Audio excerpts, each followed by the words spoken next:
All right, good morning, everyone.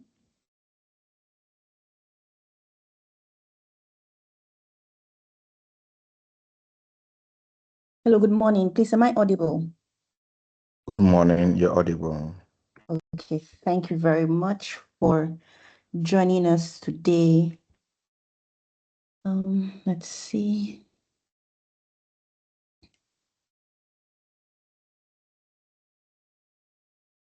Okay, so today we have the accessibility and personalization session. And for those sessions, we'll have Professor Augustina Naami and Mr. Timothy Owusu.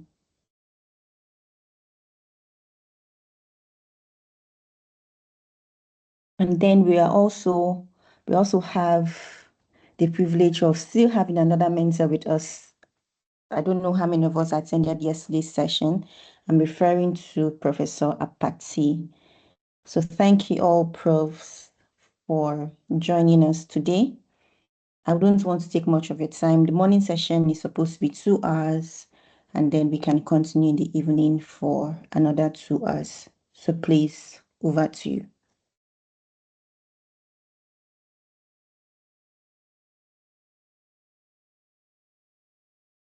Dr. Ikwezu, are you referring to me? Yes, please. Okay, I thought I heard Professor Portis, so I was a bit confused. And I was only acknowledging his presence. Oh, okay. Thank you.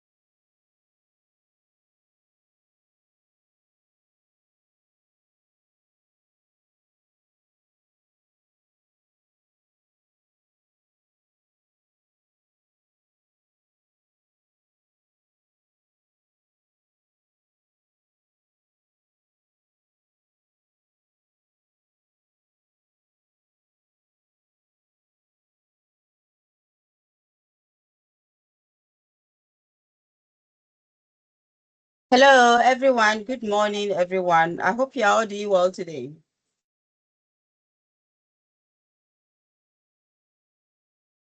Yes, we are. Okay, so I'm seeing the thumbs up. I'm seeing the hearts. Okay, good. So throughout this session, please try and interact with me. I like a lot of interactions. So the thumbs ups, the hearts, the claps, just anything that will let me know you are here. So my task this morning is to help you figure out how you can make your solutions accessible, not just to persons with disabilities, but to a wider population that may not have or that may not be able to access your solutions due to one or two reasons. And I'll be discussing all these with you. Apart from individuals with disabilities, what else or who else needs accessibility? So we'll be discussing all of that. So in this presentation, I will give you a little bit overview of disability. Then we will zoom into general accessibility issues. Specifically, we will look at the web accessibility guidelines, and I will give you scenarios that will help you appreciate the web accessibility guidelines. And then we will discuss why do we even have to bother ourselves about accessibility issues. Then we'll zoom into the other digital accessibility issues that you need to consider in your web accessibility, in your solutions. And then we'll look at the benefits of web accessibility and then we'll conclude. Okay, so that's how this session will look like. Now let's begin with the overview of persons with disabilities. And I want to begin with a definition of disability. And these two definitions that I have on the slide are actually from the Persons with Disability Act 715 and the Convention on the Rights of Persons with Disabilities. So I'll just read it out to you and then say a word about the two. So the Persons with Disability Act 715, and this Hello, Prof. is, yes, please. Hello, Prof. Please, are you Yes, changing please. your slides? Because I Yes, still I am. see the first slide here. I've changed. So I've changed. Please, can you see my second slide? Sometimes it is internet connectivity. Yes, okay. Yes, please. It's okay. Some people are seeing it. Yes, I've changed. Yes, thank you very much for interacting with me. Dr. Kenzu, can you see it now? Yes, please. Sometimes there's delay due to internet connectivity. But thank you for alerting me so that, yes, I can pause for people to see it. Yes, thank you. All right, ma'am. Yes. So the Persons with Disability Act 715, which is the Ghanaian policy that seeks to promote the rights of persons with disabilities. This is how it defines disability. Person with disability means an individual with a physical, mental, or sensory impairment, including a visual, hearing, or speech functional disability, which gives rise, that's where I want you to pay attention to, which gives rise to physical, cultural, or social barriers that substantially limit one or one of the major life activities of that individual. Okay, so I'll take that session that I want you to pay attention to again, which gives rise to physical, cultural, or social barriers that substantially limit one more of the major life activities of that individual. So take note of that. So a person with a disability, yes, may have some functional limitations, but this law admits that it is only in interaction with barriers such as physical, cultural, social, and of course, digital barriers. Those are the major things that now put a lot of limitations on the individual with a disability. So the disability alone, if there are no barriers, the person can function optimally or can function better than when there are barriers. And these are the reasons why it is important to remove barriers, so that barriers from our society, barriers from our communities, barriers from everything we do, so that persons with disabilities can live freely and function freely. So the Convention on the Rights of Persons with Disabilities is a convention enacted by the UN, and it also defines individuals with disabilities as persons with disabilities include those who have long-term physical, mental, intellectual, or sensory impairment, which in interaction with various barriers may hinder their full and effective participation in society on an equal basis with others. So you realize that the interaction with barriers is very important. And those are some of the reasons why we need to pay attention to the solutions we are going to be proposing to address the problem that you have been told of. Okay, so we want to begin by understanding that, yes, persons with disabilities face barriers, and these are the barriers that we want to ensure that they are removed out of their ways so that they can participate like everybody else. So that is how we are beginning this conversation. Now let's look at who the persons with disabilities, who are they and what is happening around individuals with disabilities. So what is the picture like? What is the picture of persons with disabilities like? So about 1.3 billion persons with disabilities live in this world. And literature out there shows that 80% of the 1.3 billion live in developing countries. In Ghana here, the the census data or census, the Ghana census report shows that about 8% of persons with disabilities live in this country, or about 8% of the population, of the Ghanaian population, live with some form of disability. But then we as disability scholars, we know that the figure of 2 million is underrepresentation of persons with disabilities, because the census data doesn't cover everybody due to some of these barriers that we are talking about. So the data that we have as scholars of disability is based on the UN guidelines, and the guidelines says that about 10% of every country's population live with some form of disability. And for developing countries, it is about 10 to 15%. So if we go by that, then we have about 5 million individuals living with disabilities in Ghana, which is a huge number that we cannot run away from in any decisions that we take. But then this 5 million, what is going on is that their inclusion in mainstream society continues to be a huge challenge. Why? It is because of the barriers, which I just mentioned to you in the introduction, in the definition of disability. So let's keep in mind that about 5 billion individuals live with disabilities in Ghana, and that because of barriers, their inclusion continues to be a huge struggle. And that is the reason why we don't want to add to the barriers that they face, but that we are developing solutions that will also address some of the barriers that they face. Now, let's look at some of the types of disabilities that we really need to pay attention to as we develop our solutions. We have over 22 categories of persons with disabilities in Ghana here. That is the data we have from the National Council on Persons with Disabilities. But I'm not going to talk about the 22 impairments or the 22 types of disabilities.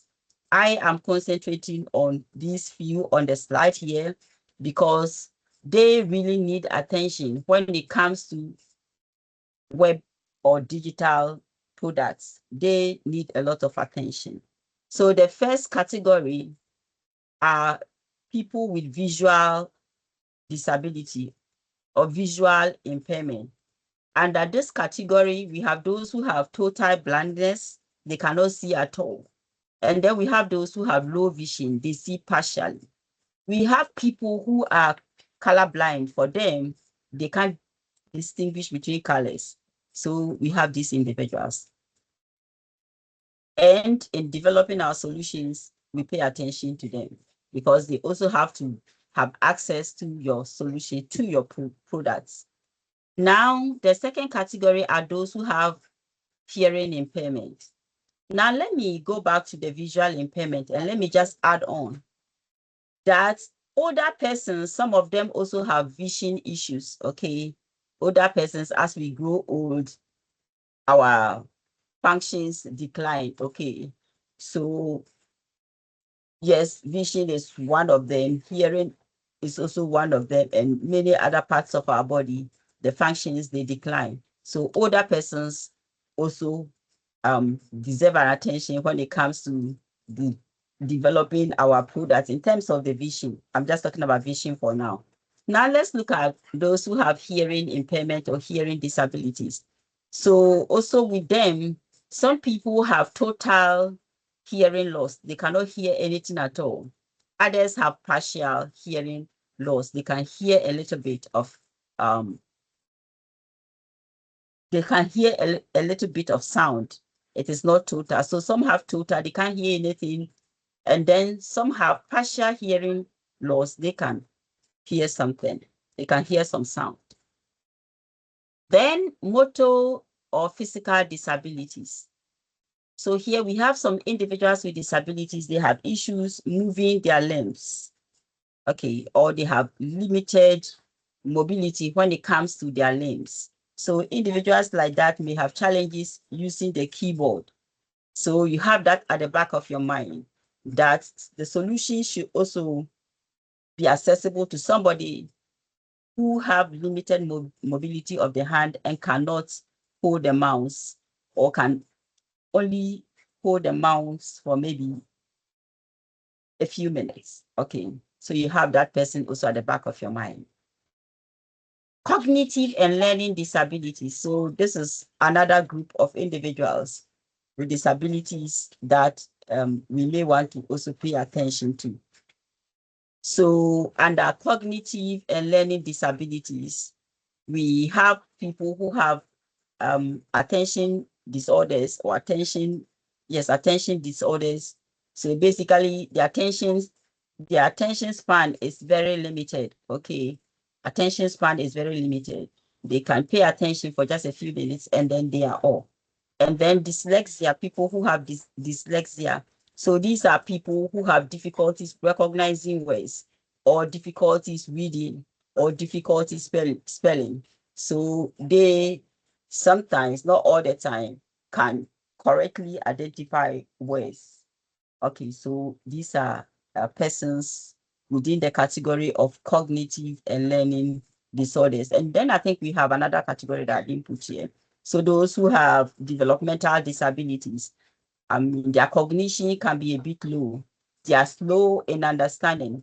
They cannot appreciate complex things. So they are also part of the group of individuals who have learning disabilities. So I have a picture here, and this picture shows an individual who has a motor disability. So you see that this person is pointing at the monitor. So the monitor, the person is just interacting with the monitor. So that is what this person is doing. Now, I just want to conclude this section by letting you know that there is diversity in disability. And I think the previous slide, the two slides before this, gives you information about the diversity in disability. Most times when people hear disability, what they say or what they think is that, oh, persons with disabilities, it is just one group. But that is not the case. There's diversity in disability. Even when you take those who have visual impairment, it is not a homogeneous group. There is diversity. And that is why we need to pay attention to their unique needs and how we can address those unique needs. Okay, so I'll pause here and find out if you have questions. I think I have just one more. So one size intervention will not fit everybody. So if you are making a solution and you have only persons with visual impairment in mind, then probably you will leave those with hearing impairment out.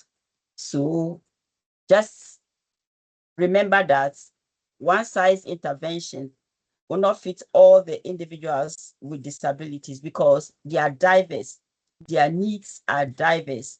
So how to address those needs should also come in diverse forms. Okay, so let me hear you if you have any questions so far.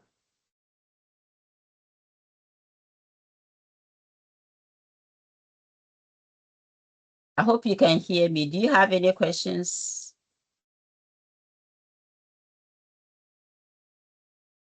Okay, I don't see any hand up means you are good and that I can continue.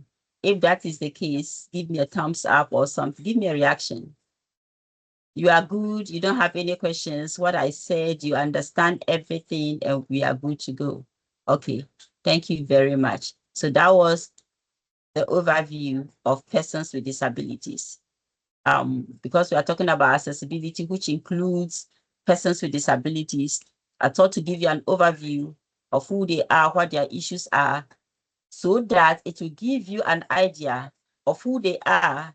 And in developing your solutions, you can have them at the back of your mind. At the front of your mind or at the back of your mind. Have them at the front of your mind because, and that is one thing that, yes, because you can laugh again. That is one thing that I think I want you to pay attention to. That if you are developing a solution, I think my colleague who will talk about personification will talk about that one. You have to have them in mind. Have them in mind. So what I talk about the back of your mind, what I mean is you really have to have them in mind to begin. In the beginning of your solution, you need to have them in your mind. In your mind, that this solution, these individuals will also use it. So how can I ensure that they are included at the beginning and not after the product is done? At the beginning, you have to think about them at the beginning, not at the end. No. If you start with them at the beginning, it makes your work easier. Okay. So now let's zoom into accessibility. Accessibility.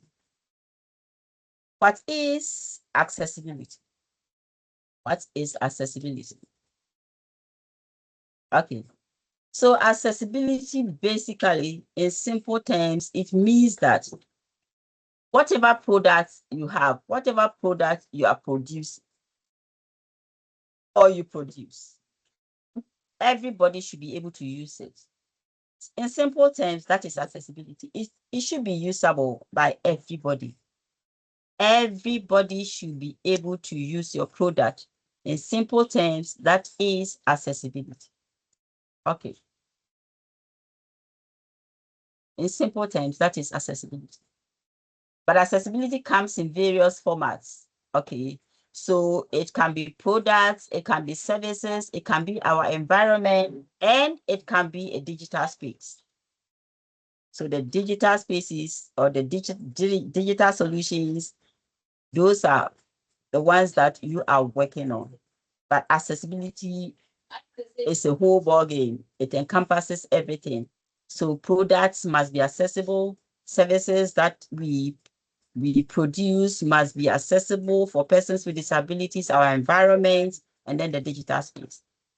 And accessibility means everybody should be able to use it. So everybody should be able to use it.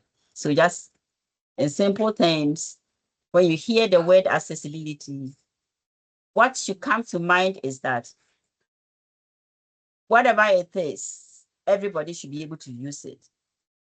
That is accessibility. Now, let me give you an example. So assuming we are holding a live lecture online. So for instance, if I'm holding a lecture, just like the one that I'm doing right now, so this will be a clear example. I'll tell you the do's and the don'ts as I hold this lecture. Okay. So videos and images should be accessible to individuals who have visual impairment. So if I am showing a video, what that means is that I should have captions or sign language interpretation for those who have hearing impairment. Or if it is not live, then at the end of the day, there should be a transcript so that those who have hearing impairment can appreciate what the video is all about. Okay, so for those who have visual impairment, so for example, I'm taking you back to this picture so that I can tell you what I would have done if there was a person with a visual impairment in this class. Oh, is there any person with a visual impairment in this class? Is there any person with a visual impairment in this class? Yes. Okay. Okay. Thank you. Thank you very much. So now I'll be mindful of my presentation. So when I spoke about one size intervention doesn't fit all, on that slide, there were pictures. There was a picture, and the picture depicts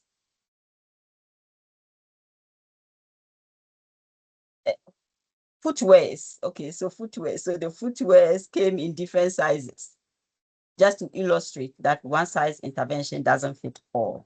And this is what will happen if you are developing an online solution or something that is, yes, an online solution, or if I were holding a lecture, just like I'm holding a lecture. An image I have to describe to the person who has visual impairment so that they can appreciate the image. Okay, so later in this presentation, I will give you more information about what to do. But I am glad that I know that I have a person with a visual impairment in this classroom. So the way I'm going to present this material will change. Anywhere that I see an image, you will all see the image as I have here, but the person with the visual impairment will not see. So I will have to explain the image to the person with the visual impairment. And that is what you have to do in your solution. Anytime, just like if you have a picture anywhere on your platform, the picture will have to be explained, and I'll tell you how to go about it. Okay, so let's continue. Now we are looking at another picture, and I was going to ask you, what do you see? Thinking that there is no person with a visual impairment in my classroom. And once there's a person with a visual impairment, I cannot also see, what do you see? So what do you observe on the slide? Those are inclusion language. That's how we go about it. So what do you observe on the slide? And I cannot also ask this question for you to raise your hands and talk about it, because then I will exclude the person with a visual impairment. So I have a slide here which depicts various forms of barriers. And I am going to use this notion or construct of barriers to zoom into the discussion of web accessibility. Okay, but before I do that, I want us to know why accessibility matters. Accessibility is very important, and I just demonstrated why accessibility matters.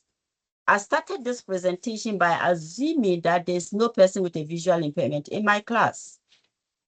I'm glad I asked the question. Now I know I have one person in my class who has a visual impairment. My mode of presentation has changed because that person has to have equal opportunity. I have to create an opportunity for that person as well. And that is what accessibility does. And that is why accessibility is important. It creates equal opportunities for everyone. Remember, I said that accessibility means access to everybody. Okay. Ensuring that everybody has access for whatever it is that we are talking about. Everybody has access to it. It's usable by everybody. Okay. So accessibility matters because it creates equal opportunity. Accessibility also matters because it ensures that nobody is excluded, nobody is left out. And the Sustainable Development Goals, that is what we are aiming at, that by 2030, nobody is left out. We are all on the same page, that all these barriers are removed and that individuals with disabilities can freely participate in their communities, in their society, and nationally. Okay.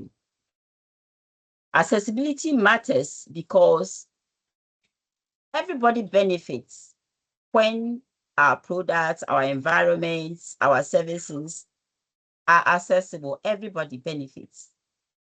And like I said earlier on, persons with visual impairment, when I was explaining it, I stated that older persons, some of them also have vision issues, so they can also benefit. So accessibility is not only for persons with disabilities. If we take, for example, physical accessibility, pregnant women, mothers of little children, toddlers, how they use those strollers. So they can all benefit. Older persons, everybody benefits if we talk about physical environment. And then now we are talking about web accessibility. I think I said earlier on that older persons can also benefit. So accessibility is good for all of us.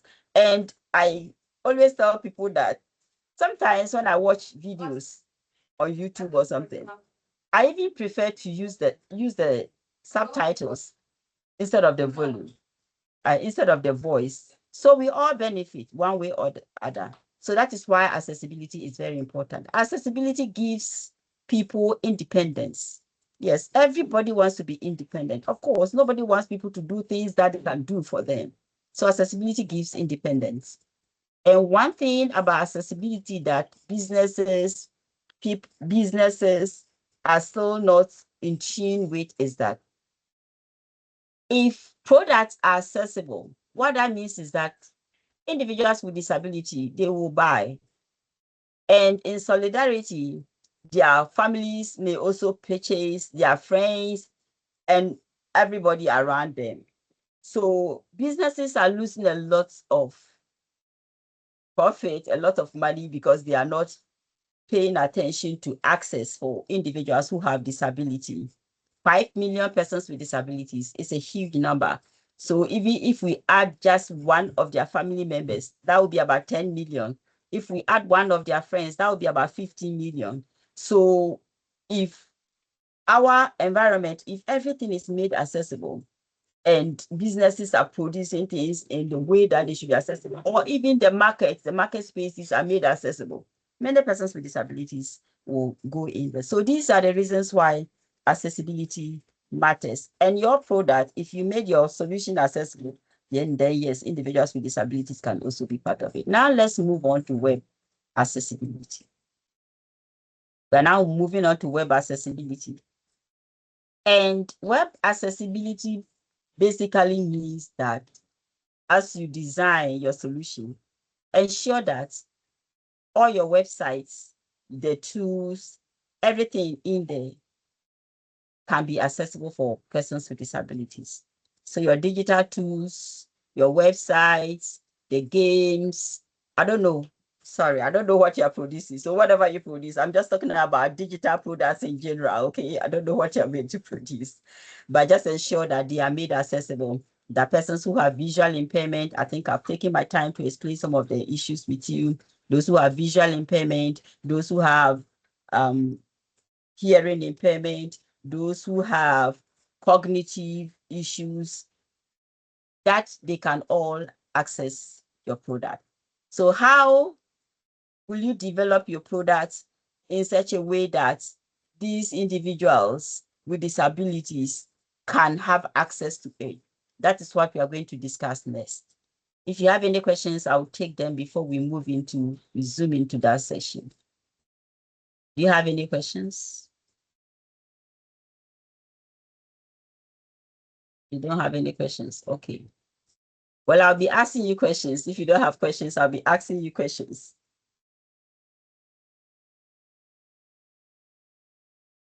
Okay. That's normal. Is that a comment or a question or a response?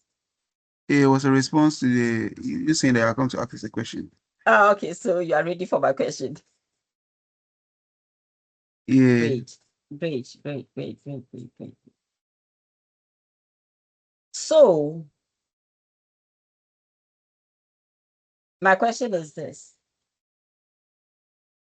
If you are developing a product and you are adding images to it, of course, hackathons, solutions that people produce usually come with pictures, and they come with videos, and they come with all those things. What do you think you can do to make your image accessible for an individual who has a visual impairment and cannot see? Can I answer? Yes, you can answer. Okay. Yeah, so my name is DeGraft Sakwa Archibald. I am the visually impaired person among you. Oh, I'm also, yes. I'm also a developer. I build websites, mobile apps, and other softwares. Yeah, so to make your images accessible, you use what we call alt text. So depending on the tool you are using, with HTML, we use the alt attribute to define alternative texts on the image. Okay. Yes. Alternative text is right. That is what I noticed. So when you started talking about your technology stuff, I was like, what is he talking about? I know alternative text. I know alternative text. And usually when I develop an alternative text, I use Be My Eye AI. That is what I use to develop my alternative text. Yes. So Be My Eye, what is that? It does is that you just put the image in it and it will give you an alternative text. Thank you very much for your response. Yes, that is what it is. So an alternative text basically means it is just a description of the image. So it describes the image in such a way that the person with a visual impairment can appreciate the image, although they don't see it. They know what exactly it is. Okay, so now let's proceed. Hello. Yes. Another one too, you can use fake captions on pictures.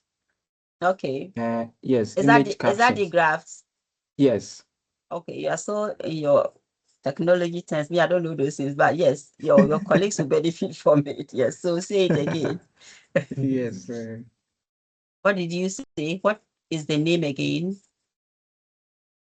Figure captions. It is called figure captions.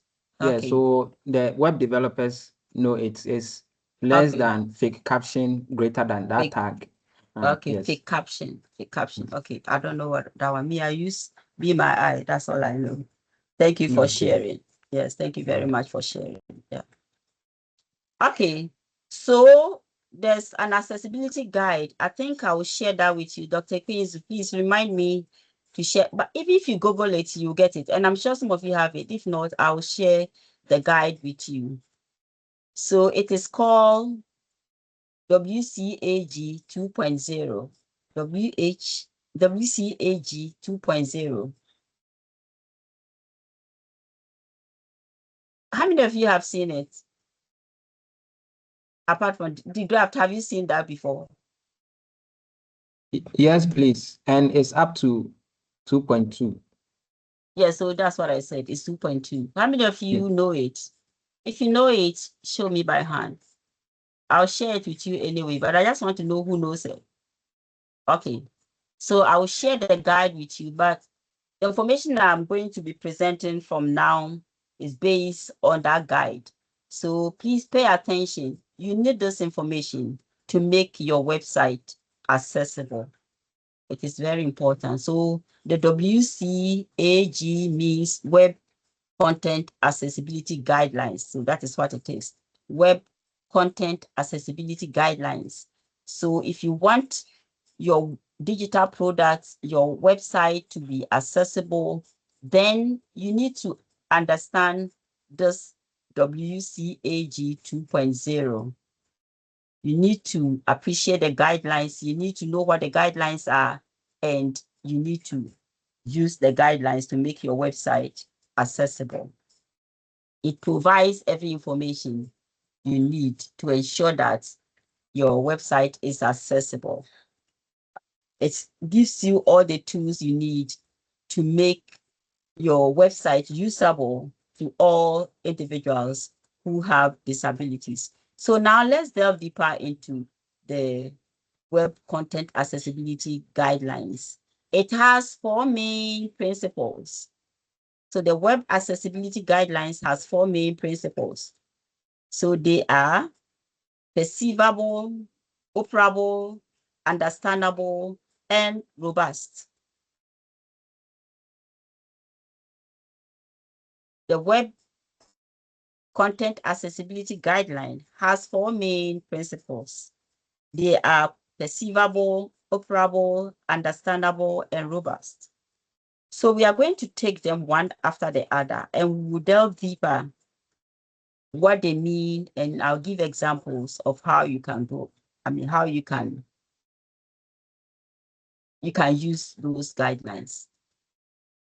Let's begin with perceivable. We are beginning with perceivable. Perceivable means every information you provide should be perceived through the different senses. Every information on your website should be perceived through the different senses. You know, because some people cannot see, some people cannot hear, you know, so it's like that. So if I cannot see, there should be another way of me perceiving or appreciating your information. Okay. So if my eyes cannot see, there should be another way. So all the 5 senses, the perceivable guideline wants us to ensure that information can be perceived or can be understood through all the 5 senses. So now let's take the elements of perceivable one after the other. The first one is about images, and I think we spoke about images a lot, right? So I'll just briefly talk about that yes, your images should be accompanied by alternative tests. Every image should be accompanied by alternative tests. Otherwise, the person with a visual impairment will not understand what the image is about. And one may think that, and let me clear this notion before I continue. From my experience, from other hackathons, you know, people think that individuals who have visual impairment, because they cannot see, they cannot read text as well. No, they have assistive devices that help them to read text. So if it is text, the assistive devices can help them read the text message. There's text information, they can appreciate it. So like this one is a text. So they can read the text through their assistive device. But then images, they can read the text, but the text has to be in a form that everybody else can appreciate it, right? So those who have visual impairment, yes, their assistive devices can read the text. But then what about those who have low visual impairment? They may not use that assistive device. They may just want to go by the vision that they have. So that means the text has to be a bit larger. So we'll look at all this, but I just want to clear the notion that all persons with visual impairment cannot read text. It is false. They can read text on the web because they have assistive devices that can help them read the text on the web. But what that means also is that your website should be compatible with that assistive device, so that assistive device then can read the text for them. So these are things you have to be thinking about as you develop your solutions. Okay, so the alternative text to images, we discussed that a lot, myself and the draft. So let me give you a scenario so that you can appreciate why this is important. Okay, so if you have an online clothing store, and then in that clothing store, you are displaying a blue jacket. If there is no alternative text format, this is what happens. A user with a visual impairment using a screen reader, which is the assistive device, they will only hear that there's an image. So that's what they will hear: image, image, image. The assistive device will tell them there is an image, but the assistive device cannot tell them the kind of image or what the image is about. It is the alternative text that will tell them what the image is about.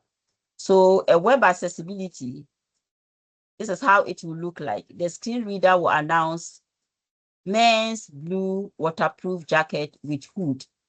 So once you have the alternative text, the assistive device, which is a screen reader, can read it for the individuals with visual impairment. So they will understand what the image is all about. Okay, so we are still under perceivable. Perceivable also gives guidelines as to how to present our audios and our videos. Okay, so perceivable, under perceivable guide, it says that if you have an audio, the audio should come with transcripts and your video should come with captions. So if you have multimedia in the form of videos and audios, this is how you go about them. Now, let me give you a scenario. So a university posts a recorded lecture online. So accessibility is where the student reads the spoken content while watching the video. So this is a student with a hearing impairment. So the video comes with captions. It is a recorded lecture or podcast or whatever it is. So it comes with captions so that the person with a hearing impairment can appreciate what it is. So let's assume that, yes. So that is what it is. Okay, so let's move on. Under the perceivable guide, remember perceivable guide or the principle, the perceivable principle says that your information should be perceived through the 5 senses. So that is what we are trying to unpack here. So I'm also giving you an example of an audio that has a transcript and the advantage of that. So if an audio comes with a transcript, the advantage is that the individuals who have hearing impairment, they can appreciate your audio, because individuals who have hearing impairment, they cannot understand, they cannot hear audios. So if you are giving them an audio information, what that means is that it has to be accessible and it has to come with a transcript. The transcript will give them that access.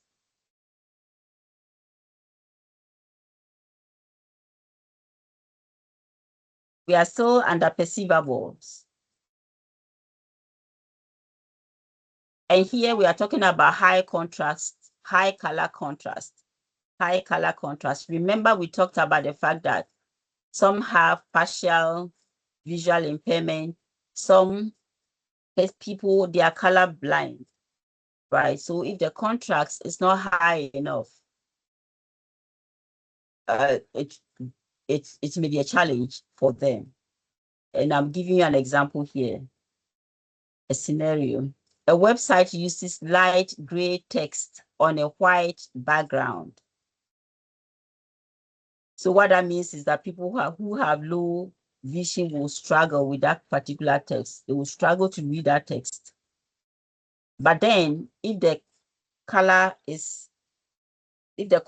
is sufficient, for instance, there's black text on a white background, that will be easier for a person with a low vision to read or to understand. So color contrast, if it is high enough, what it does is that it makes your content readable for those who have partial visual impairments. Okay. We are still under perceivable, the principle of perceivable. And these are all guides under the principle of perceivable. So perceivable also has a guide for designers regarding the text you put out there.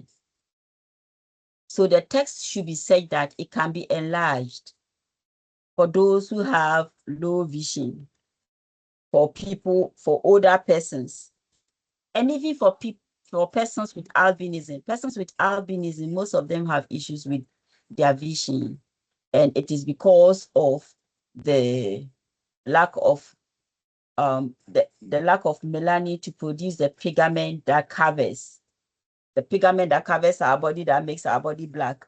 They don't have that one. So because of that, they are at the mercy of the sun. The sun is always a huge challenge for them. And sometimes this condition causes partial visual impairment for them and exposes their skin to the sun ray and all those things. So you ensure that your text can be resized or can be enlarged up to about 200% so that those with low vision can appreciate what you are communicating with them, or what you're communicating with everybody, so they can also appreciate it. So let me give you an example here. An elderly person or a person with an albinism or low vision visits an online pharmacy. So this is an online pharmacy. And so they want to purchase something, right? So if the text appears very small, they cannot understand the information. They cannot read the information out there. So accessibility is when the user increases text size to 200 and the page remains easy to read and navigate. So when they resize or increase the size higher than the 100 that is the standard, the page should remain the same. And they should still be able to navigate through and understand what the information is about. So you shouldn't make it in such a way that once you resize or you increase the size of the font, everything is missing. No, you don't do that. Okay.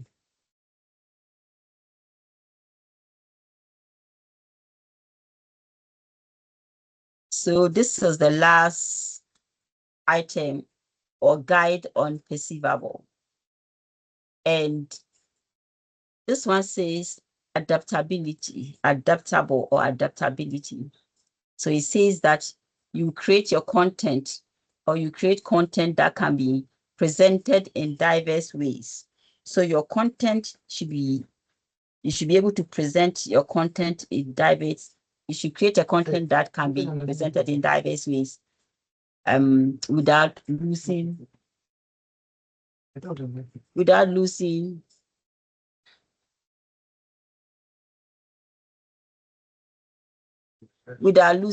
any information or the structure.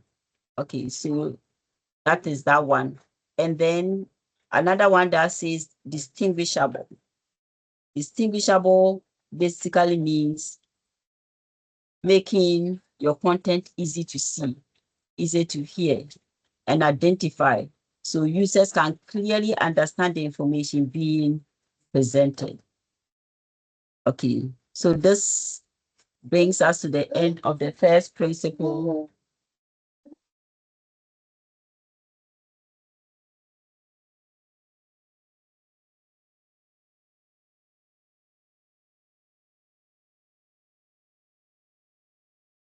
Okay, so do you have any questions on the principle of perceivable? Do you have any questions on the principle of perceivable? Any questions? Okay, so just give me some reactions for me to know that you are okay and that you are following and that you are here.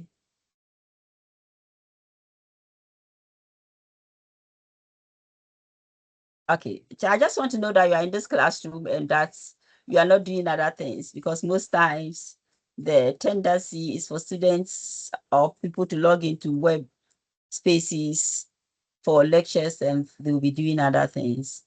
Okay. Now let me ask you a question. My question is, why is it important for you to make your text in such a way that it can be enlarged up to 200 font size? Why is that important? It's a question.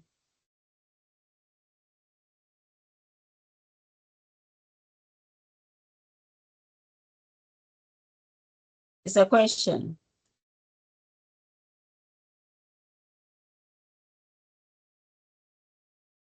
You have 27 people online.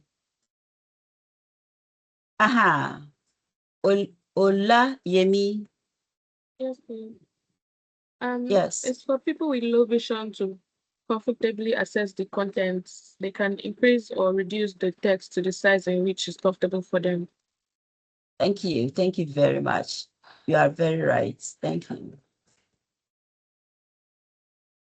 Okay, so now let's go on to the second principle. The principle is called operable or operability. Operable or operability simply means that in developing your solution, you ensure that every user can navigate. Every user can navigate your system, can interact with the digital content easily without any problem. Operable or operability principle make provision to ensure that all users can navigate and interact with a digital content easily without any problem. So regardless of whether they are using a mouse, they are using a keyboard, they are using a screen reader, they are using a voice command, they should be able to navigate your system. That is operability. So then it means your content is operable. Now let's delve deeper into details. What are the specific guide or guidelines within the principle of operability? We are starting with the keyboard. So the keyboard must be made accessible. Keyboard navigation must be accessible, sorry. Keyboard navigation must be accessible. Olayemi. Sorry, that was a mistake. Okay. Keyboard navigation must be accessible. So in my introductory statements, I made mention of some individuals with a disability may have motor functioning issues. So they may have challenges moving their hands. So such individuals may not be able to use the mouse adequately. And even a person with a visual impairment may not use how do you call that one? The external mouse or the external mouse, I think that's what I'm trying to say. Cannot hold the mouse like that. So it should be your web content should be such that they should be able to, they can operate whatever mouse, the mouse that the inbuilt mouse, or yes, the inbuilt mouse. So they can just press it left, front, back, left, right, and move through your web content without any challenge. That is what operable means. So I'm giving a scenario. A university student has a motor disability and cannot use a mouse, okay? So without accessibility, the student cannot click menu items or submit online assignments. Okay. So, but when there is accessibility or when this operable principle of keyboard navigation must be accessible is adhered to, what that means is that the student uses the tab, enter, and arrow keys to navigate the website and submit the assignment. So this is what the navigation system does if you make it accessible. Students who have low functioning of their arms or individuals who use your access, your target population should be able, your target population, those who have disabilities, they should be able to use your content, to access your content without using the mouse. So that is what this guide is about. Now let's move on to another guide under operable. And this guide is clear navigation. Clear navigation. It says clear navigation. So users should be able to navigate, find content, and determine where they are at any point. So that is clear navigation. Clear navigation means that people can get onto your web content. They can move to wherever they want to move to. They can find whatever information they want to find. They will know where they are at any point in time because movement is easier. So that is clear navigation. Clear navigation. So clear navigation is very important because users can easily find what they need without becoming confused. So it is not just for persons with disabilities. It also helps people who don't have disabilities. It just makes your website easy to access. Okay, so there's another example here. If we are accessing a hospital website for a patient to book an appointment,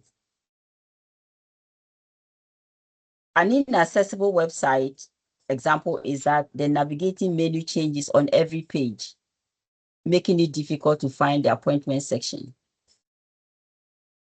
Okay. But then if the web accessibility, operable principle, clear navigation is adhered to, then the menu remains in the same location on every page. So it's easier to find. So when you go to another page and you're looking for the menu, you know that it's at the top and that this time it's not at the bottom. Okay.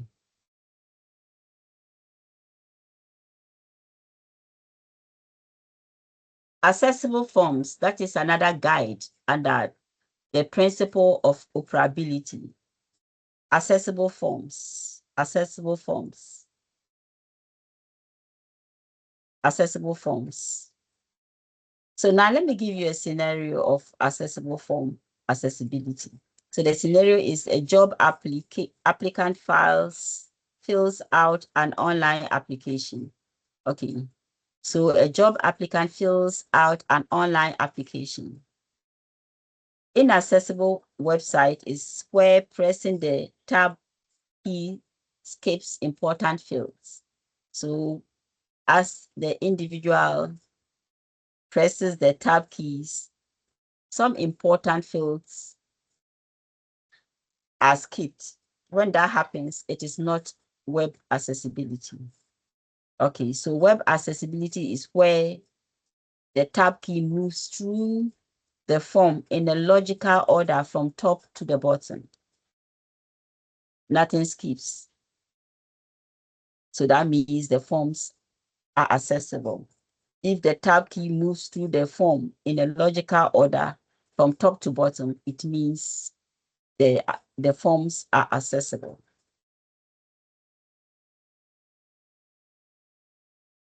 And it is very important. The accessible forms are very important. The benefit is that keyboard users can complete the application efficiently, or whatever application, whatever it is that they are working on. They can do that efficiently, effectively, without being confused, without having to comb around the whole, the whole website to find the information that they are looking for. So that brings us to the end of the principle of operability. So far I have discussed two principles.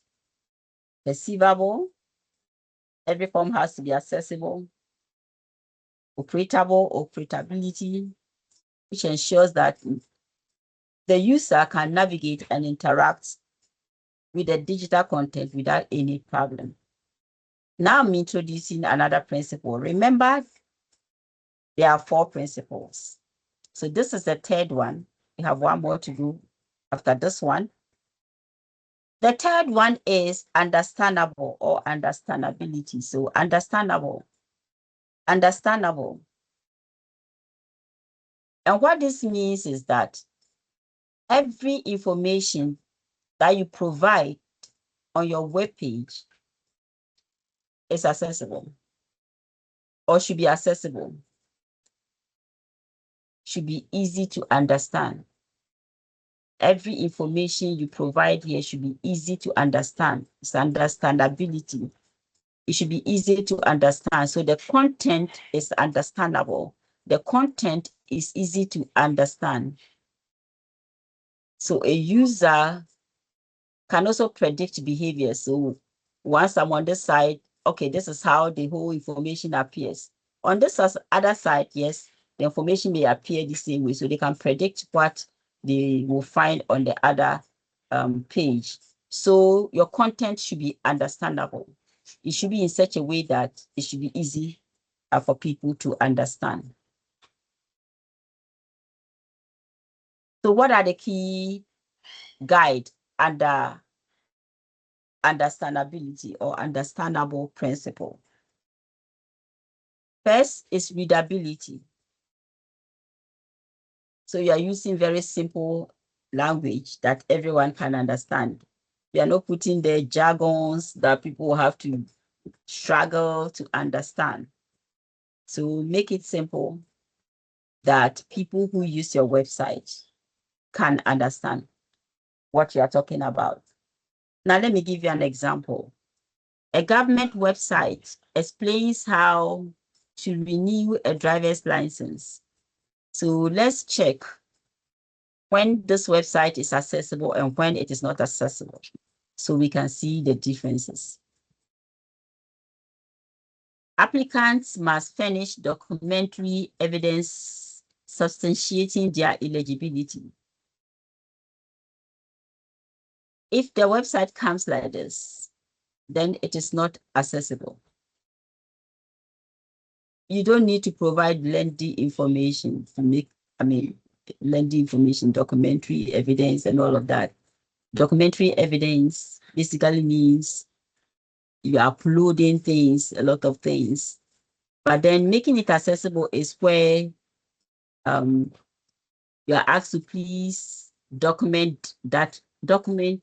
You are bringing documents that prove you are eligible to renew your driver's license. So you are bringing documents that prove you are eligible to renew your license. You are not now coming to give documentary long information about all of this. So you're just bringing documents to prove that you are eligible for that license. So make it simple, make it clear. I think it is the language that is a problem here. Applicants must furnish documentary evidence. So this language is problematic. Okay, it's problematic. So you're just saying that please bring documents that prove you are eligible. So I think it's the language. So you see that this language is a bit confusing. The one that says without accessibility, applicants must furnish documentary evidence. No, that's not what it is. You just want the applicants to bring documents that prove that they are eligible. So the language, so this is what we mean by the language must be very simple, and that the language must be such that can easily be comprehended by the users. Use very simple English language. Don't use complicated language. The second principle under understandability is to make your navigation consistent. Make your navigation consistent. So a scenario is a student who uses a university website to register for the course or for their courses. Without accessibility, the student portal menu is at the top on one page, but at the left side on another page. So when there's accessibility, the navigating menu stays in the same place on every page.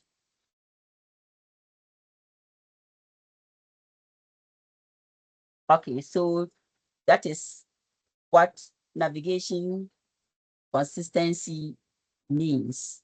Ensure that your menu is at the same time on is at the same place on every page. Your menu is at the same place on every page. Another understandable guide regards the input assistant. Input assistant. So you have to provide helpful, clear error message. Okay, so somebody may make an error when they are on your web space, but what mistake have they done and what can they do to proceed? It is important that that information is provided for the individual so that they know what to do after making the error. So accessibility is when you provide direction as to what they should do. Yes, I made a mistake, but that shouldn't leave me there. What should I do? So now let's take this scenario. A user is creating an online bank account. Okay. So with that accessibility, the website displays error 105 with no explanation. So accessibility is when the website displays, please enter a valid email address. So you are making your user understand what mistake the person made and what the person can do from here. Understandability is very important because it helps the user to know what went wrong and what they can do to fix it. And that is accessibility. I remember some individuals with disabilities have attention issues. Some have comprehension issues. So you don't want them to be confused. Predictability. So under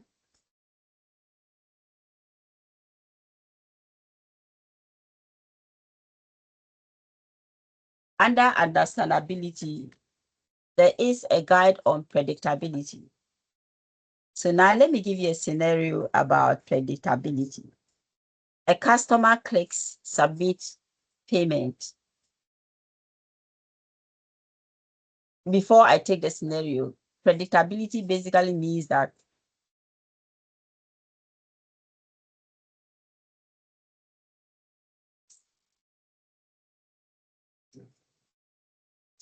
predictability basically means that your web pages appear and operate in a predictable way.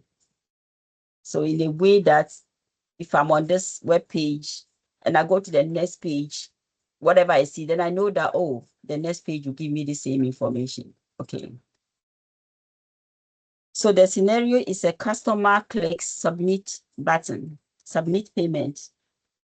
Accessibility is clicking the button processes the payment as expected. That is accessibility. So if your web page is not accessible, then the button unexpectedly deletes all the information entered. So, so if you don't have that kind of way to predict what will happen, these are some of the things that will happen.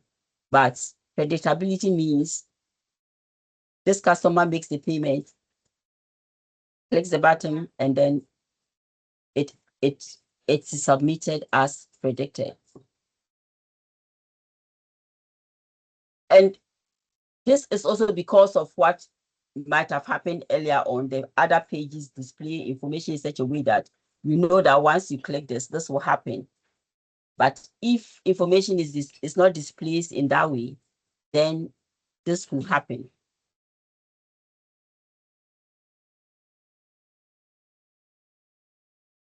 Okay, so that also brings us to the end of understandability.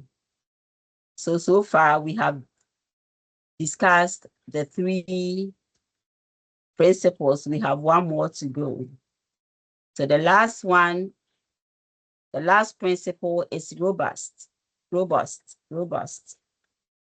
And the principle of robust is simple. It says that the content should be said that it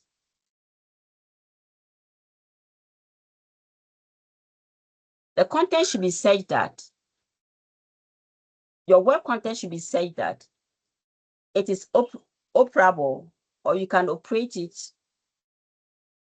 on any device, and it should also be said that if I am using Chrome, I should be able to use it. If I am using Firefox, I should be able to use it, and so on and so forth, and across all devices. And if I am using assistive device, I should be able to use it. So it should be reliable across different browsers. It should be reliable across different devices, and also across assistive technologies, different assistive technologies. So your website should be able to do this. So if your website can do that, then it is robust. So now let's see what are some of the things that we can do to make our website robust. Okay. Compatibility is the first one. The website should be compatible with assistive devices such as screen readers. So assistive devices are the technologies that individuals who have disabilities use on websites. Okay, so it should be it should be compatible. Sometimes the web pages are such that they are not compatible with the assistive device. And if they are not compatible with assistive devices, what happens is that people who use screen readers or people who have visual impairment will not be able to access the website.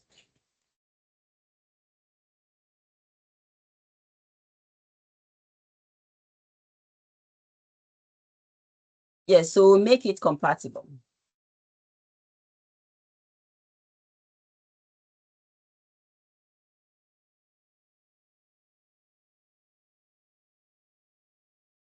Compatible for assistive devices. Make it compatible across devices. Make it compatible across browsers. I think I said that already. Another important thing is that, I think I said all this, that you should use valid HTML. Use valid HTML and follow all the web accessibility standards. That is also very, very important.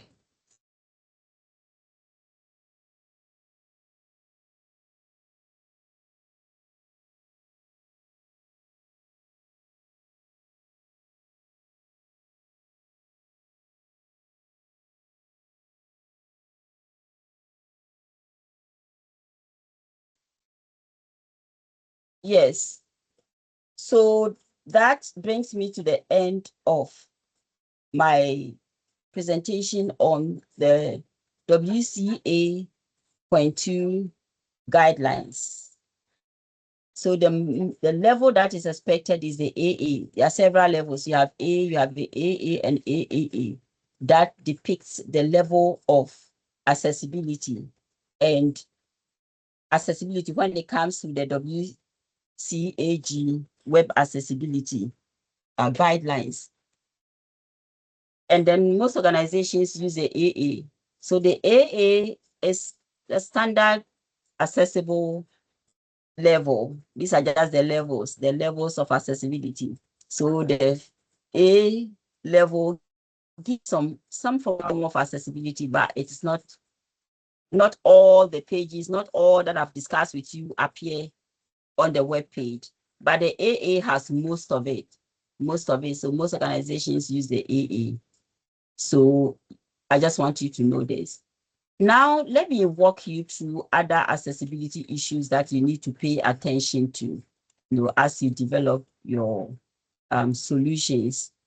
And you should note that these are also very important accessibility issues, that not every person can afford a smartphone. Not everybody can afford a smartphone. So as you develop your solutions, you're also thinking about your audience in the form of some people having young phones. Okay. So how do you include them? It's very, very important.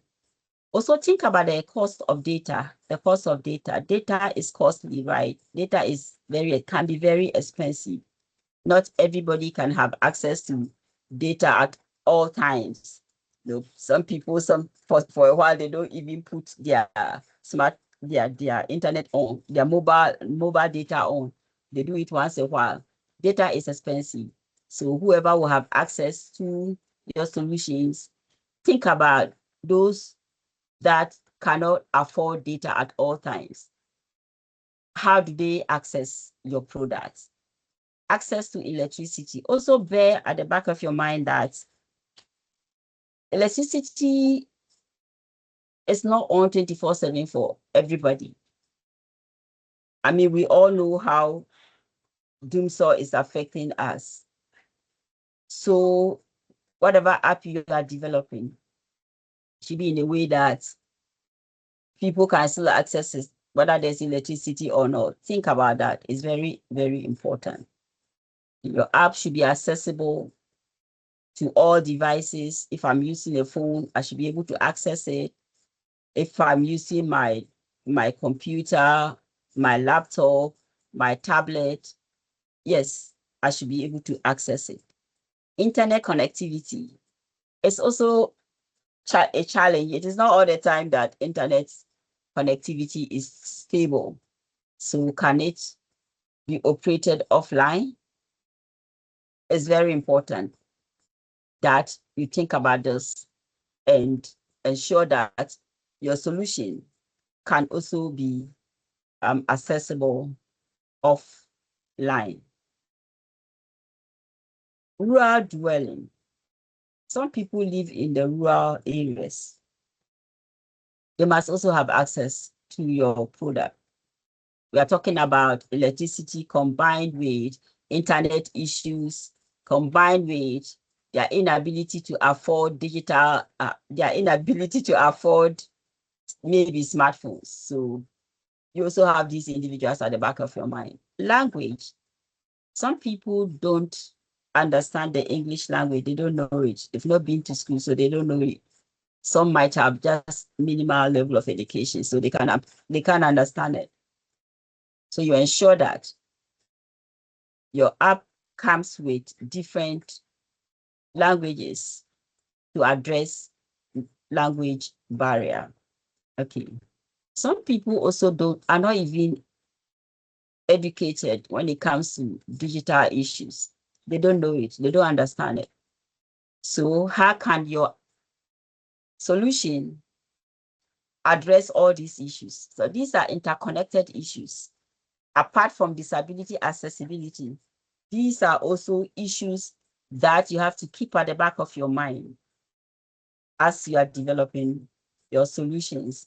Now, let me give you some guidelines in terms of what you can do to address some of the issues that I just raised. Okay, so ensure that the solutions can be operated online. I don't know what you're working on right now, but that's PDFs and videos can be downloaded. I mean, I'm just giving you general information. So you choose what will work for the solutions that you are developing. So PDFs, videos, your app should be set that these can be downloaded and kept and used offline. Okay. Also ensure that images are optimized and that videos are compressed so that they don't take a lot of data, right?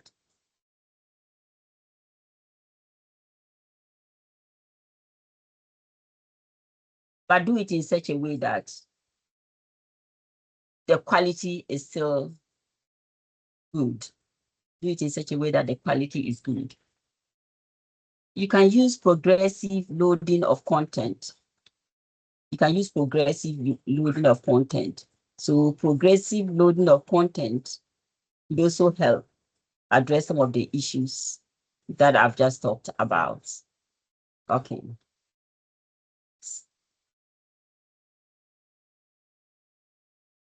So when it comes to multimedia accessibility, I think I spoke about this at length, but I'll just talk about them again.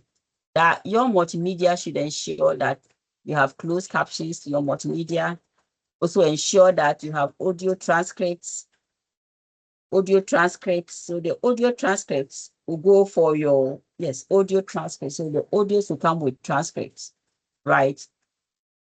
The audios will come with transcripts. Your videos will come with captions. It is very, very necessary. Language accessibility. Language accessibility. So with language accessibility, it comes from multiple dimensions. Okay. So first has to do with multiple languages. I just talked about it.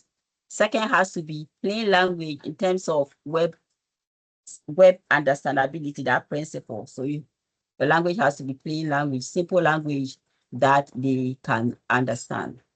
Okay, so don't put in technical jargons and stuff like that. It should be very simple language that your audience can understand.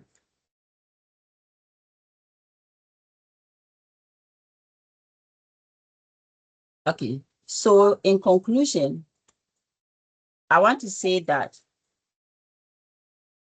you always have to remember that when we talk about accessibility, it shouldn't be an optional feature. Accessibility should not be an optional feature. It should not be after the product is done and then somebody reminds you of accessibility before you start looking at what to do to make it accessible. It shouldn't be afterthought. Accessibility should begin, or you should begin with accessibility. It should begin with your work. Accessibility should begin with your work. Begin your work with accessibility at the back of your mind. Okay. You also have to think about the real world barriers, the real world challenges that I presented to you.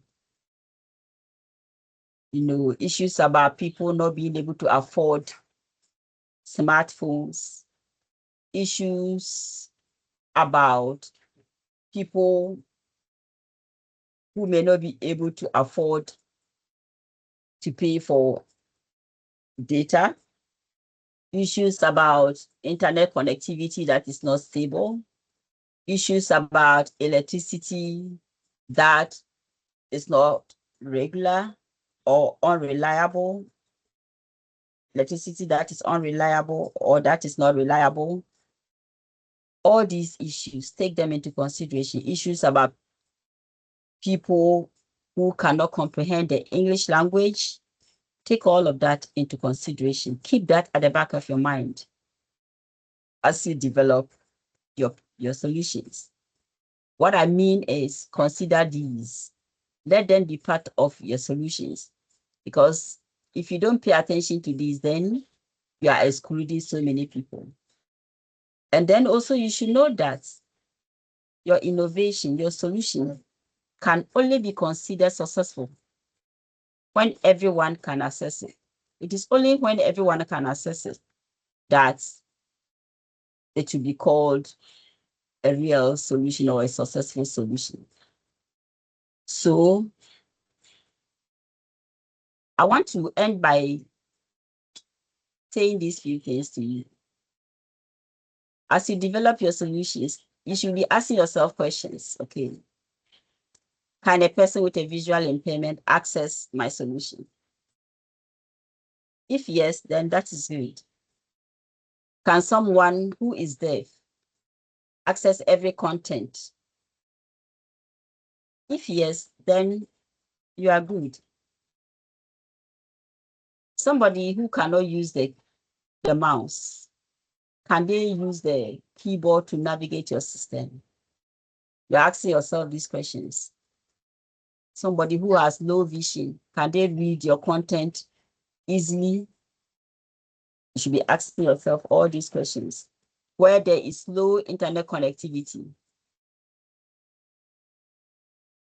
or limited data, can someone still use your access? If someone lives in a rural area, Kofi Krom somewhere far away, can the person access your internet, your solution? So you are thinking about all these as you develop your solution. Do you have any questions for me?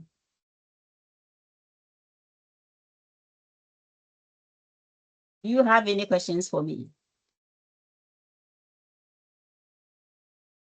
Do you have any questions for me, my audience? They are surprisingly very quiet. Do you have any questions for me? Give me reactions. Let me know you are here. You are not interacting with me.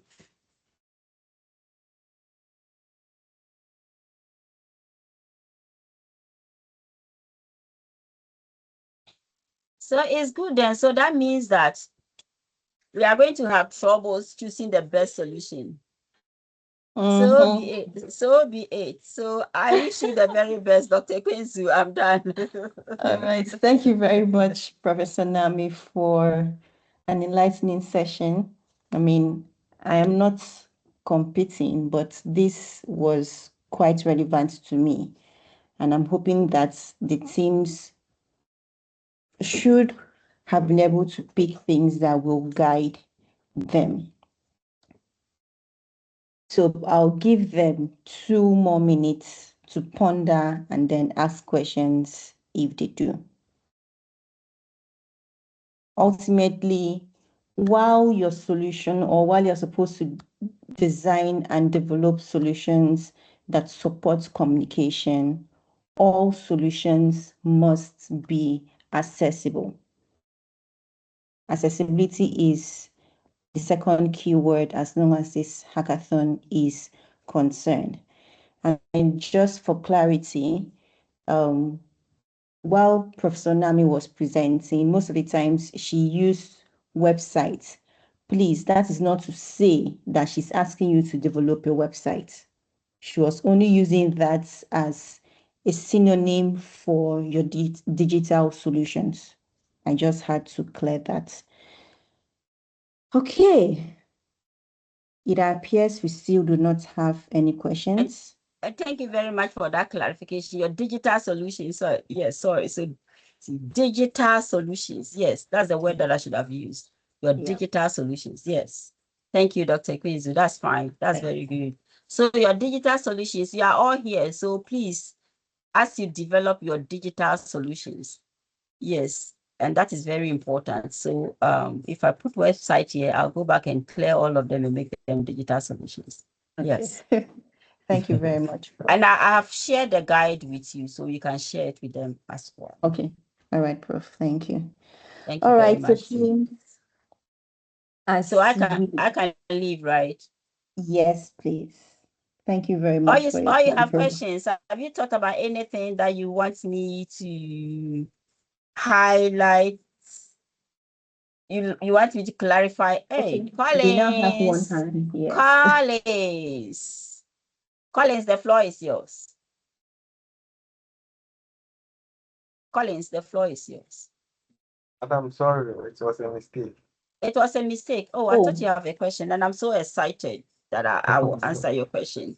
Okay, Sorry. so if you don't need any clarifications, if you don't need anything you want me, Walamina. Good morning. Yes, good morning. I have 2 hands now. Walamina, yes. Walamina, you have the floor. Okay, thank you for the wonderful presentation and insight. So, You're welcome. we planned on building an IoT device for our hackathon, and we initially thought, okay, this is for disabilities and to address communication barrier between the disability people and those without disabilities.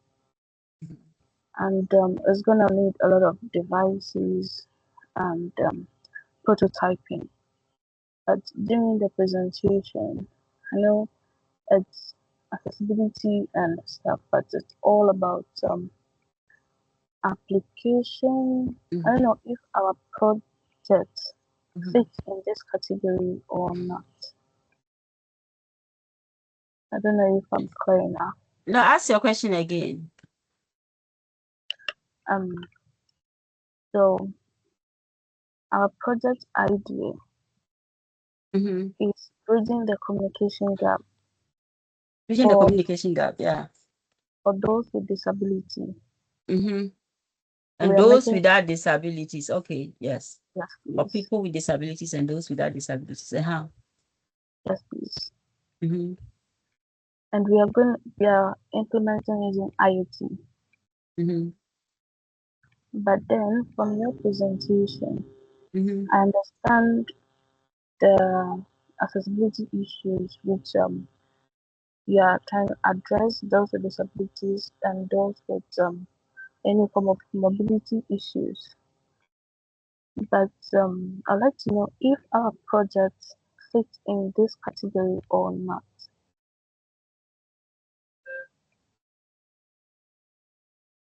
Okay, so thank you for your question.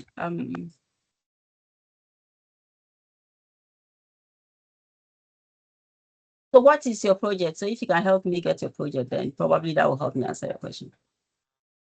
Okay.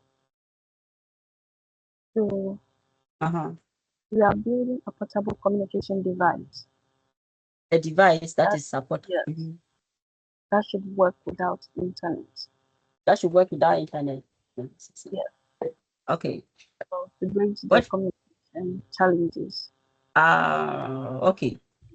Schools, markets, offices, clinics, because people who sign, people who can't hear, those who have visual impairments have trouble doing that. So we are kind of a device using our knowledge in IoT and embedded systems to do this. And I initially thought it fits in this category of accessibility and disability. Yes. So your device is still the same. I don't know what device you have at the back of your mind. So your device should be said that somebody who has a visual impairment can use it. Your device should be said that somebody who has a hearing impairment can use it. So I don't know the form that your device will take. So the information I presented is just to help you pick information from what I've presented. What part of what I've presented is it that will fit into the work that you are doing? You get it? All right. I don't know how your final product will look like, but what information from what I've presented is it that will help you to make your device accessible?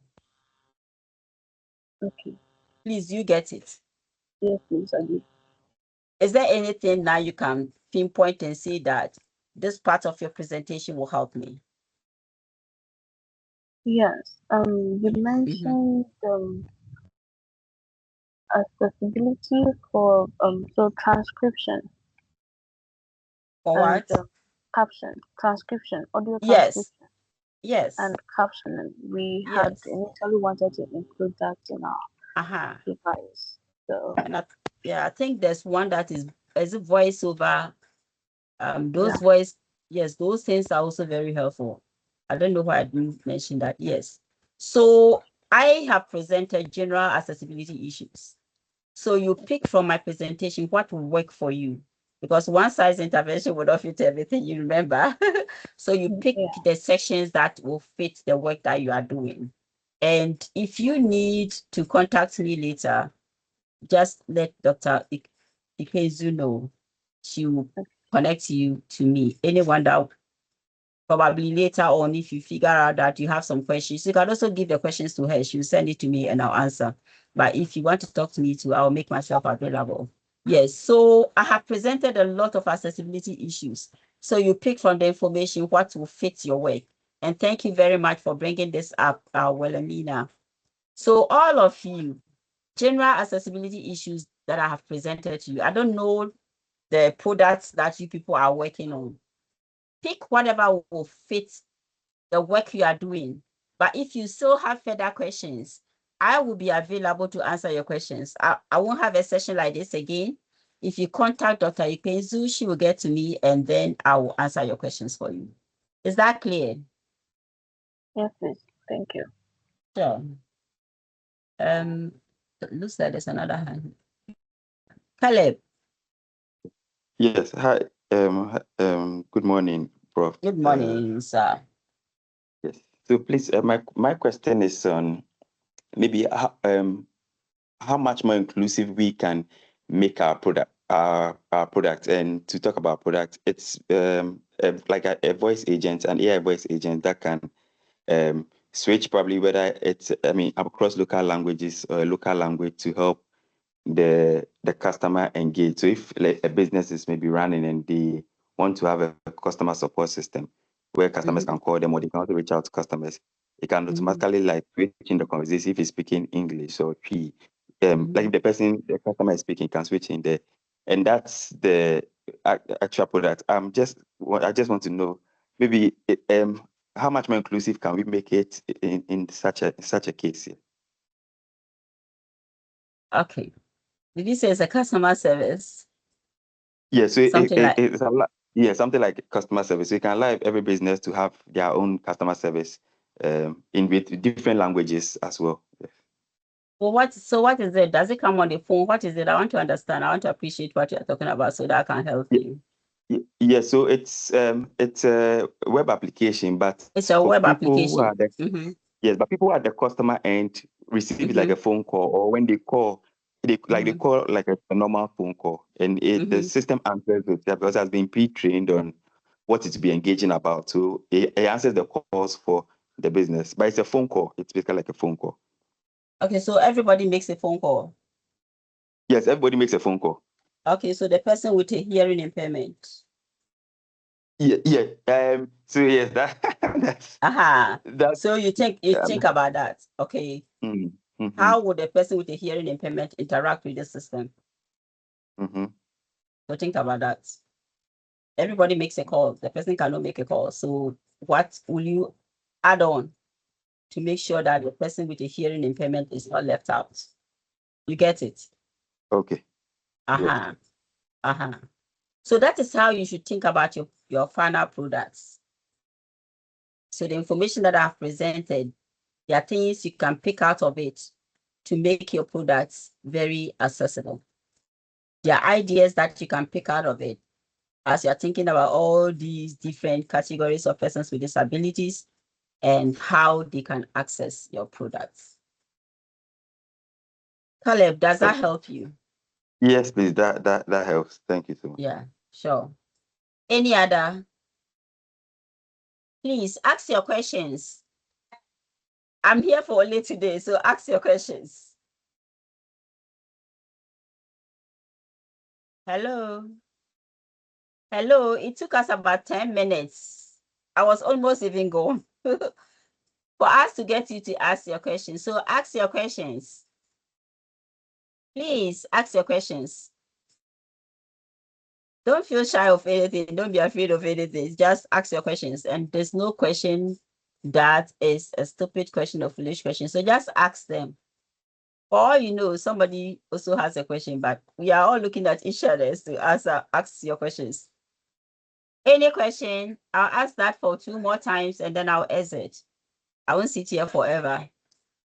Any question or questions? 1. Any question or questions? 2. I'll add the last one. Dr. Quincy, get ready. Any question? It's laughable, right? So, my dear listeners, so thank you so much for coming for this session. So for me, I am exiting at this point in time. If you think of any question as you are going through your solutions, please, and you want to ask me, or you are like, oh, I should have asked her. Yes, you can still ask me. Ask me through Dr. Quincy, okay? You have her contact, so get in touch with her and she will get you in touch with me. I wish you the very best. It is bye-bye from me. Thank you so much, Prof. So Dr. Quincy, I am exiting at this point in time. Thank you so much, Prof. Sure. Thank you. We appreciate your time. Sure. Please, can we give Prof a virtual round before she leaves? Okay. All right, teams. Thank you once again for your time this morning. We'll reconvene in the evening at 4 p.m. Ultimately, I think this goes to all of us. Do not start thinking of a technology first. Start off by identifying a problem. Then you identify the users, the people who are faced by that problem. When you identify this group of people, you started off from your problem, you've identified people who you think are facing that problem or that challenge, then you validate that problem with them. There's need for you to speak with them to find out if this is actually a problem for them. So you have to speak with them. Is it a disability group, or are you addressing a communication barrier? Whatever it is, you need to speak with the target population, those who would eventually use your solution. And then you now decide on how the solution will support them. The reason why you're not supposed to start off with a technology is because you might think of a technology and the technology does not even solve the problem. Or it is a technology that the target group cannot even use. Permit me to share an experience. We are currently working on a project for coming up with an intervention for individuals with visual impairments. And at the inception of the project, we had a focus group discussion with them to find out what an intervention would mean for them, what a digital solution would mean. While they traditionally use their white cane for navigation, assuming there's supposed to be some other form of technology, what would they want it to be? And one thing I can remember from that meeting is that they said that ultimately, if you're giving them another intervention, which is supposed to either be complementary to their white cane, you should not provide something that is heavy.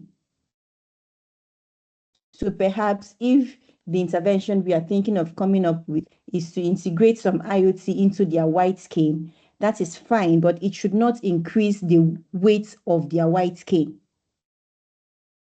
Their white cane is also something that they can easily fold and put into their pocket. So don't come up with something that will make it impossible for them to continue folding their white cane. In other words, don't add another cognitive load or another burden to them. This is just an example of how we moved from identifying a problem to identifying the user group and then validating the need of that user group. I hope someone found this helpful. All right, team. So we will meet this evening at 4 p.m. The evening session would focus on personalization. So as we learned this morning, it is not a one-size-fits-all. You cannot address all the accessibility needs at a time. But we should be able to see that your solution can be scalable.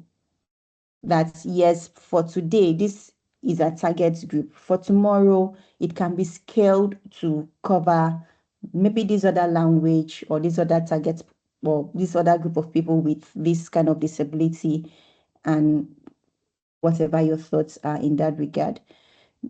So this evening, we'll look into personalization. How do you design for a specific user, how to meet the specific needs and preferences of your users? So till 4 p.m., do have a nice evening. Keep ideating, and then I wish you all the best. Bye-bye.